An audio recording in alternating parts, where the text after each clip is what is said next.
have this vivid memory of sitting in the bathtub one time and just crying. I think I punched my dad once. You're not in charge of me right now. Like, you just won't leave me alone. I had an epidural in my back, so I couldn't move very well. She just wanted me to keep pushing and keep going. Everybody had one. Like, if you didn't have one, you were looked down upon.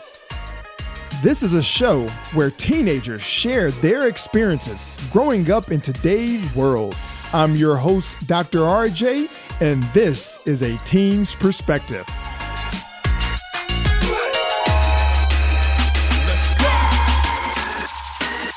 Hello, and welcome to A Teen's Perspective, helping parents see the future. Today, I have a special guest for you.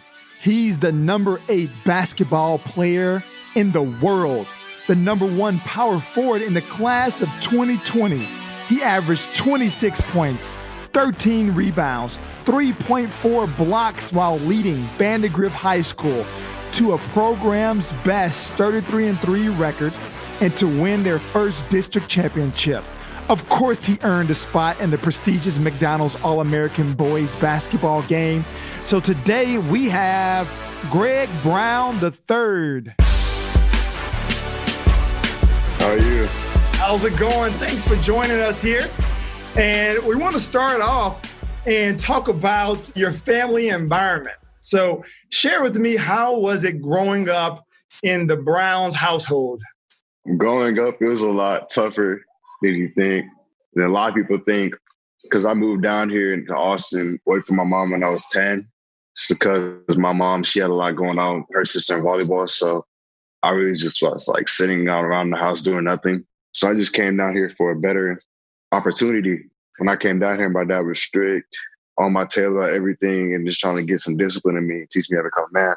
So in this household, it is very strict. A lot of discipline being handed to us. Wow. So you mentioned your sister. So it's basically just you and a sister? Mm-hmm. And how old is your sister? We're twins. What? You guys are twins? Mm-hmm. Now, what is the height difference? It is. You wouldn't believe it. You wouldn't believe it. She is 5'8" right now.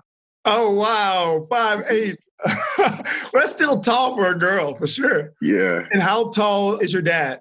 He is 6'2". 6'2", and your mom? 5'9", 5'10". Okay, so you're 6'9". So where did you get your height from, like, to jump that high? God, basically. Yeah, so in my family, I'm 6'5". My brother's 6'8". My sister is 5'11", but then I have another sister, she's like 5'5". We're like, hey, what happened? You know, all but her. So you mentioned that you grew up in which city before Austin? Carthage, Texas. So your mom and dad are separated? Mm-hmm. So basically your mom had custody of you guys, and it was just you and your sister. And then your sister was really focused on volleyball, and you were kind of just bored? Yeah. Yeah, and then your dad was like, hey, come down here, I'll teach you some basketball. Yeah, basically. That's awesome. So you basically, from 10 on, just grew up with just you and your dad. Mm-hmm. Wow. You mentioned the discipline. So describe you guys' relationship. So you first move into his house at 10. So describe to me, like, walk us through that. When I came down here at 10 years old, I was very soft, had no discipline, and just I felt entitled to like everything I could do. And then when I got down here, my dad just shut that down. I was working out 24/7, had to do chores all the time, just had to help around the house and just have something to do all the time. Try to go back to your 10-year-old brain. What were your thoughts when you first kind of, you had it easy at your mom's, and then you come to your dad and it's like, hey, chores and work? It was a quick switch. I'm out there just real quick, because living with my mom, I didn't really do anything, no chores, just watching TV, playing video games all day. And then when I got down here, my dad took all that away. So I was in my room, basically just laying, sleeping, or reading books, or doing push-ups or something, or doing chores. So it was a quick adjustment I had to make so I won't have to blow a fuse while living down here. And as a 10-year-old, were you excited about the move, or you were a little, like kind of bratty and upset about it? No, I was very upset about it. I did not want to come down here. So at what age did you first find your love for basketball? To be honest, I'll probably say my 8th grade year, freshman year of high school. Really? So before that, basketball wasn't a big deal? Mm-mm. I just did it. Wow. So, you moved at your dad's house at 10. Was he more so like, hey, I like basketball, so you play, or you were already kind of playing basketball at that time? He didn't really like choose basketball for me. I have an uncle, Roger Anderson, played at Texas, and he knows basketball really well. So he was just like, hey, can you just come down? And I was like, for all that, I was like really tall and slender. So it was like, can't play football. Let's try basketball right quick, see how he likes it. So we went to my uncle and he taught me some basketball stuff from then. That's how it really happened. So you've always been like the tall kid? So you didn't have like a late growth spurt? Mm-hmm. Yeah, see, I was different. So I grew 6 inches like my senior year. So I was already kind of like average, and then I just, kind of shot up. But you've always been the tall kid. Mm-hmm. So 10th grade. So that was what, like 4th grade? Or yeah, 4th grade, 5th grade. Okay, grade. Let's move to middle school. So for kids, middle school has been identified as the most challenging experience for all kids. So share with us, how it was for you moving to a new middle school, not really knowing many people, just that experience. Middle school, looking back at it right now, it was a very, very hard thing to look back on, just by like saying I didn't really have friends in middle school. Couldn't really hang out with anybody, just at my house, watching TV, sometimes doing chores, playing basketball at the times.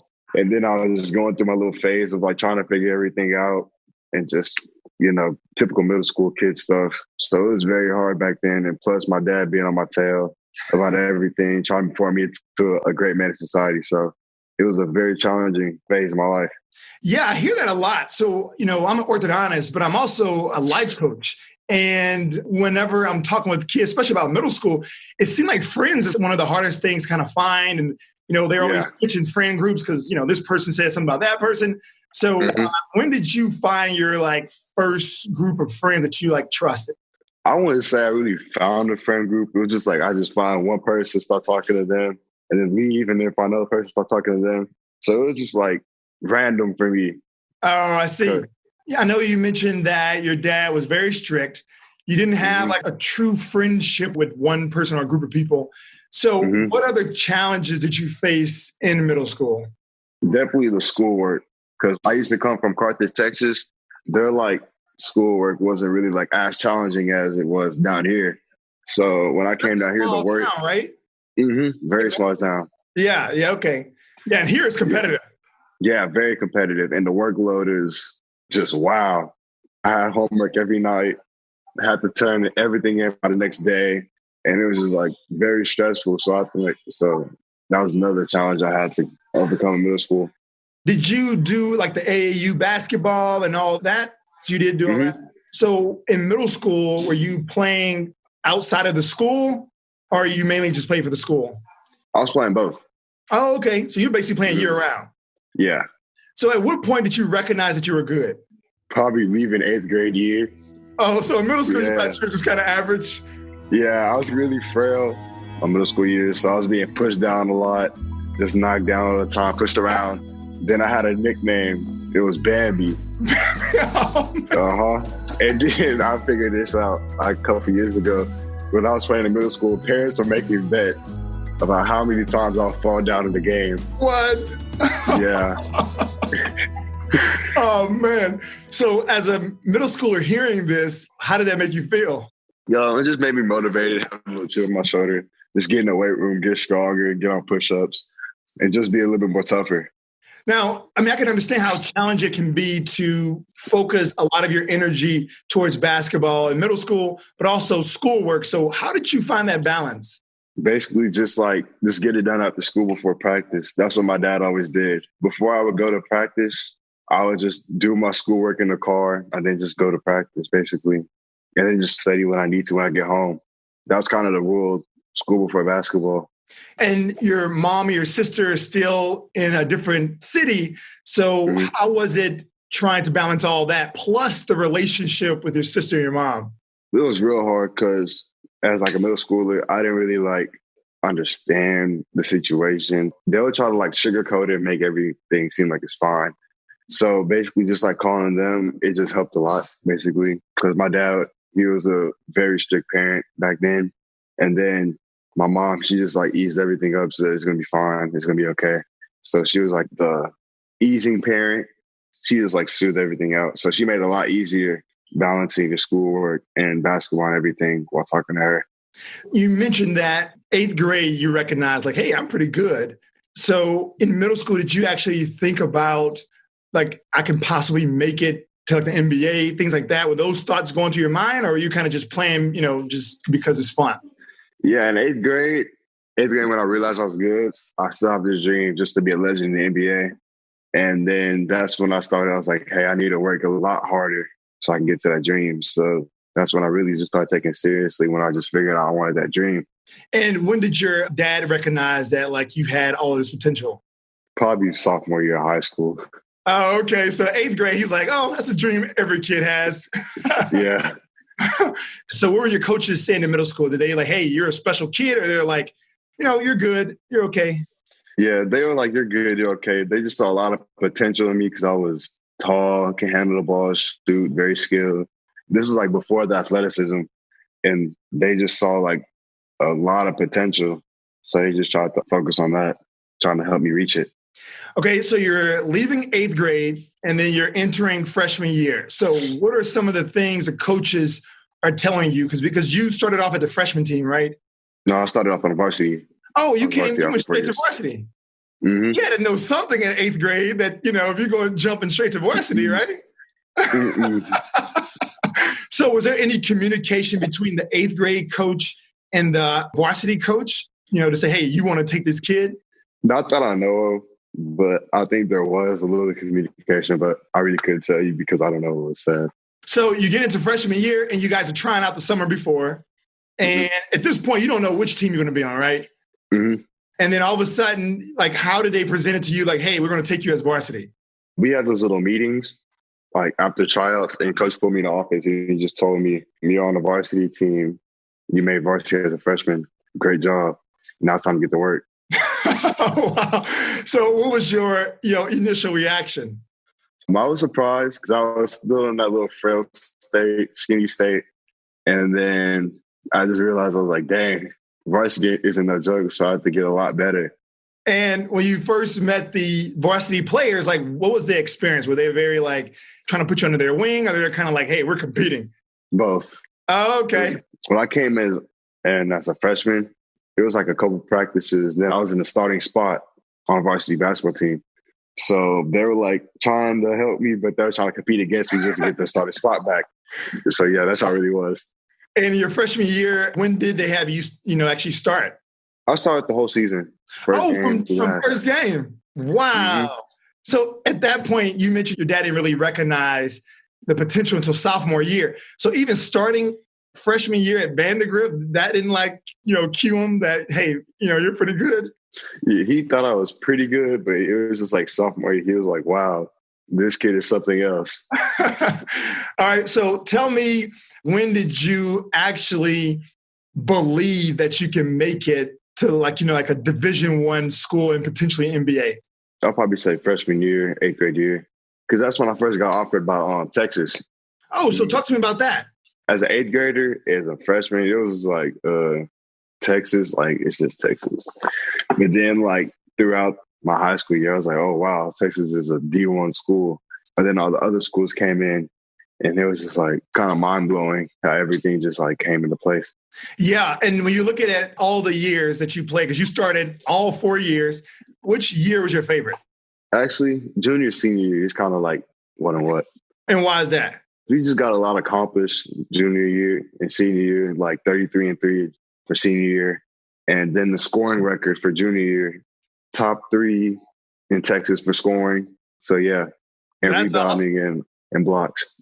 So from like freshman year till now, what was the area that you felt you had to really improve on in your game?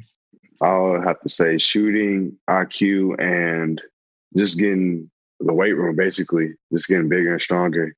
And what role did your dad play in trying to help you achieve those things? He just took me to a lot of different coaches and just let them give me the little nuggets they have and put into my game and just get better off of that. Okay, so walk us through the decision. You made the decision, I believe it was April the 24th. But before that, you like narrowed down all the schools to 5. And those were Memphis, Texas, Kentucky, and Auburn, and North Carolina. So first, I have a question. I want to know why Duke wasn't on the list. They didn't offer. What? They didn't No offer. They didn't send a scout or anything. Oh, Duke, you missed out. You missed out on that. So you have all these schools, you narrowed it down. First of all, what was your mindset when you were trying to narrow all these schools down? Like, how did you know which one you want to put in the top 5? I'd really just like start deciding this, or like starting to like make the process and decision when I was just about like 3 weeks ago. So like, oh, it's pretty fresh. Yeah. So like throughout senior year, I didn't really think about it. I was just like, okay, I got to focus on high school basketball. Okay, I got to focus on this, focus on that. And then we'll figure out this later. So like 3 weeks ago, I was deciding, and it was a very stressful experience because all the schools, they had a lot to offer and a lot of great things for me to do to help their team win at that school. So it was kind of hard to say no to all those schools. So I just had to figure out which school was the best for me and the best for my family. So, you're narrowing down the options and then you are leaning more towards Texas. What about Texas that really stood out to you? It was just like the legacy. My mom, dad, uncle went there, and it's just like loyalty, basically, because Jacques, Coach Smart, he's been offering me since 8th grade, and we just building relationships since 8th grade to senior year. So it's like he's been loyal ever since, and it's like kind of hard to turn that down. You mentioned that he kind of noticed you like, 8th grade. So, you believe yourself to be frail. They were calling you Bambi. What did he see in you at the time for him to already, start to reach out to you? We saw a lot of potential because I used to go up in 8th grade at Texas and play against their kids. He just saw like throughout the years, I just got a lot better and then started being the best player in the gym since sophomore year in high school. So he was like, yeah, this kid has a chance to do some great things. Yeah, it's awesome. Now, I did seem like your dad likes Coach Smart a lot. And, there was a quote that I think they were believing he had a pretty tough season and they were going to decide on if they were going to keep him or not. But your dad was kind of leaning towards like, hey, if you want my son, then you guys should keep this coach. What about this coach that really kind of drew you guys to him? Just the fact that we've been knowing him and just talking to him for a long time, because loyalty is everything in this family, basically. And so Shaka's just been there since 8th grade, and he's been giving me some nuggets watching film. And it's just like he's been helping me throughout this whole time. So yeah, I think that's what he likes about it. Now, share with me some of the teenage things that you have to go through because, you're already freshman year on varsity. At what point did you start to realize like, hey, I'm like great and other people realize I'm great? Like, when did that happen? Like, it's almost like this celebrity status. Like, when did that occur? It occurred junior year. That's when I started getting put out there by Balls Life, Overtime Slam. And that's when I got that celebrity status and taking pictures everywhere and all that type of stuff that goes along with it. And talk to me about that experience because before, no one really knew who you were and then all of a sudden you get all this attention. Share with the audience about that experience. It's a great experience, but it's very stressful at the back end because with a lot of good things, there comes a lot of bad things, such as like the haters, negative talk, the comments on Instagram, YouTube, and all that type of stuff. Those kind of did some damage a little bit junior year. But then as I like read them, keep on reading them, it's just like, okay, they're saying all the same things. So let me just work on that so they can stop saying that. So basically, I just turned all the negative comments into motivation to work on that, put that in my game so they have nothing to say. That's extremely impressive, by the way. So, like I say, I life coach teenagers. Whenever you look at negative comments about yourself, there's kind of two ways you can kind of look at it. You can look at it and say, hey, I'm ignoring everything they're saying because they're just haters, right? But then you can look at it and say, wait a minute, there's a commonality about what they're saying. That's like giving me like free advice to start working on some things. And it seemed like you had more of that positive mindset to like, okay, exactly, work on it. Exactly. If a hater is saying something and then you do that, what can you say? Right. That's awesome. That's perfect. So walk me through, you found your friends in high school. Mm-hmm. So share with me that experience because at first they're looking at you as like, oh, you're good. but then you start getting celebrity status. Like, what changes did you see in the friendships? Not really anything, because I think they kind of knew it was going to happen. I don't know how, but they knew. So they just like took care of me a lot more, just made sure I didn't do any dumb stuff. It made sure I was okay, basically, mentally, because this is very stressful. And you got to have some thick skin to be one of those celebrities. So they just made sure I was okay all the time. Cheered me up when I needed it, gave me critical feedback when I needed it. And they were just there for me all the time. That's great to hear. And I'm glad you shared that because, a lot of times whenever people are looking at someone with a lot of influence or celebrities, they don't really see behind the scenes of how difficult it can be. Yeah. So share with the role that your parents have with all this new attention, these thoughts that you had to kind of overcome. They try to keep me away from it, especially my dad, because there was a point where he used to run my social media last year and he would like delete all the negative comments up there so I wouldn't see it. But then like when he got off, I think he might have thought like, okay, he's old enough, mature enough to see it and not take it to heart. So then he got off and then I saw all of it. And yeah, basically. So they just kind of sheltered me. Yeah, that's awesome. Your dad protected you. See, so it's funny because, he was very hard and tough on you. But, from that, I guess, example, it kind of shows you that deep love that he has, even though, when he's making these tough decisions, it's only because of love and care. And, it sometimes can be difficult for teenagers to kind of put those two together. So share with me through this experience, like even today, how's your relationship with your mom and your sister? How often are you seeing them? Things like that. I can't really see him now because of all this Corona stuff, but I usually see him like during school breaks, like spring break, Christmas break, Thanksgiving break, and all that type stuff. And then I call them almost every day, check up on them, see how they're doing, and just anything they need, call me, call my dad, call anybody so I can get it to you. So basically just like a helpful role, seeing them, talking to them all the time because I don't really get to see them in person. Just like, make up for lost time. Yeah. And you mentioned coronavirus. Share with me the first experience that you had whenever they're like, hey, school's canceled, go home, Well, I thought it was cool at first, but then like 4 weeks, 5 weeks later, I was like, man, I want to go back to school. They chose you to play in the All-American basketball game, right? But that was canceled. So share with me, like, your thoughts and your feelings about that. At first, it was heartbreaking because when I was younger, I used to watch those games and think about just being in them, think about like the environment, the intensity and all that type of stuff. But then as time went on, I just used that as motivation just to work out and get better because I didn't get to do it. So just take all that anger out of other people in a positive way. Great. Yeah. And so give us some insight into like, who's Greg Brown III? Like share with us like your personality. Are you like the silly class clown guy? Are you more the quiet one or the outspoken one? It's like outside the show, I'm very shy, very quiet, just have my headphones in, listen to music all the time. But inside the show, I'm class clown, goofy, make jokes all the time. Yeah. That's awesome. So I have a few questions here from the audience. So I'm going to ask you some of these. So they want to know, do you have a girlfriend?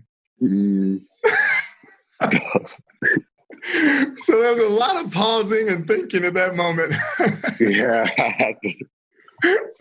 No, not yet. Not yet. We also have describe your scariest experience in general. I was going to a camp.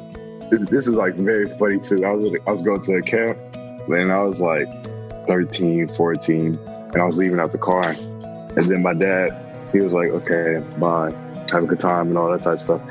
And then I tried to close the door and I like closed out the top. You know how you like push it? And then he was rolling up the window and I got my finger caught into it. It was funny because I freaked out. And he was just sitting there over there calm, just like, okay, you just press a button, let the window go down. He was very apologetic, but it was like funny how calm he was when I was just over here freaking out with my finger stuck in the window. Yeah, when I was talking to your dad, he seems to be very like calm and kind of laid back. So when you're saying he's strict, I was like shocked because he seemed like he was just so laid back about everything. He is. He is something else. So share me a time where you felt that your dad, like, his decision was unfair to you. when I try to go hang with my friends. And he's like, no, stay here. And I'm like, Dad, I haven't went out in like 2-3 weeks. I just can't go hang out with them for like 2-3 hours. He's like, nah, stay here. I'm like, dang. So, because it's just you two. So share with me like how your relationship has built over the years. It's been up and down because it'll be like some days we're like this and then some days we're like that. It's very weird because like he's strict all the time and I'm just like a little kid. So I get my feelings all the time. And so every time he makes like a decision I don't like, I get into like this little pouty state, rage state, and just try to like stay away from him before it makes me even more mad. Yeah. Sounds like that happens. It happens quite often, still does. And how old are you now? I'm 18. Oh, so you're 18. Okay. Do you anticipate that he's going to be more lenient once you go to college and things like that? Or you still think he's going to be like from the phone? Nope, don't do that. Probably going to be like that. All right, let's look at another question. Who is your favorite basketball player? I like LeBron James. There we go. That's mine too. So there we go. Mm-hmm. That's awesome. Have you had the opportunity to see him play live? No, but I did have the opportunity like to interact with his son. Oh, really? Buddy James. Mm-hmm. Yeah. Is it because you guys just AAU is through that? Yeah. Oh, nice. Are you're hoping one day to play against? Because it seems like LeBron's gonna be in the league for a long time. Yeah, I'm looking forward to playing against LeBron James. To be honest, yeah, that'll be awesome. Player. Yeah, I'm looking forward to it. So share with me, you're starting UT. Now, do you guys know if it's going to be like, you probably don't know yet, right? If it's going to be like a remote kind of situation, or are you going to be able to actually attend the first day of school? We don't know yet. You still don't know yet? Now, as far as basketball, is coaches giving you guys drills since you can't really play together or practice right now? Mm-hmm. They send us drills on the phone, weightlifting drills and like ball handling drills and stuff like that. Oh, okay. Yeah, this is like a tough time, huh? Like, how are your family managing through this coronavirus time? Oh, we're just spending it great, just hanging out with each other, getting a lot more family time than we usually do. Because me and my dad, we're kind of off doing our own stuff for basketball. So we don't really have time like to come home and interact with my little brothers and sisters and all that type of stuff. And what is your favorite activity to do with your dad outside of basketball? I don't know, because everything we do is like basketball. So I would think we would go out in the garage and lift weights and see who does the most reps on this. Just basically like a manly competition. Yeah. Who wins most of the time? He does. Oh, wow. He does. That's awesome. I win all the cardio stuff. He gets all the masculine stuff. Like pushing off the chest. He wins all those. That's perfect. Let me ask you one more question they have from the audience here. How do you avoid complacency? Like, when you get all these accolades, All-American, you're, top player. Like, how do you, fight this complacency and keep pushing? I just brush it off. To be honest, I just think about it as I should be getting those and think about the ones I'm not getting and be like, I should have got those and use that as motivation. So every like bad thing or good thing, I just use as motivation just to go get better.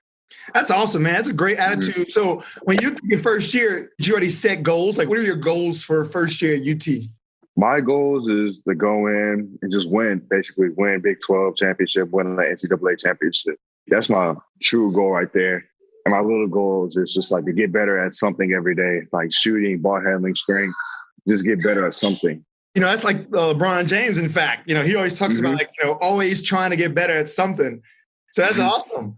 So who do you say would be someone outside of like your dad and LeBron? Like, who's somebody that you like look up to that motivates you?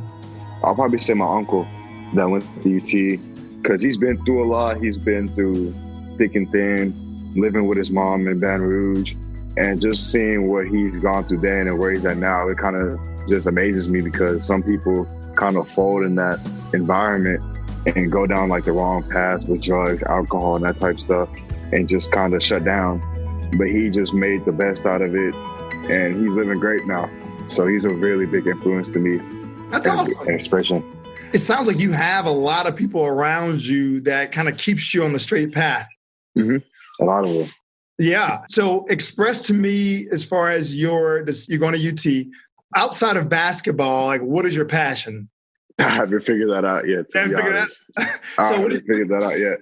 Do you know what you're going to major in the UT? Probably like a business somewhere in that category, something involving business. Because my dad does it, my stepmom does it.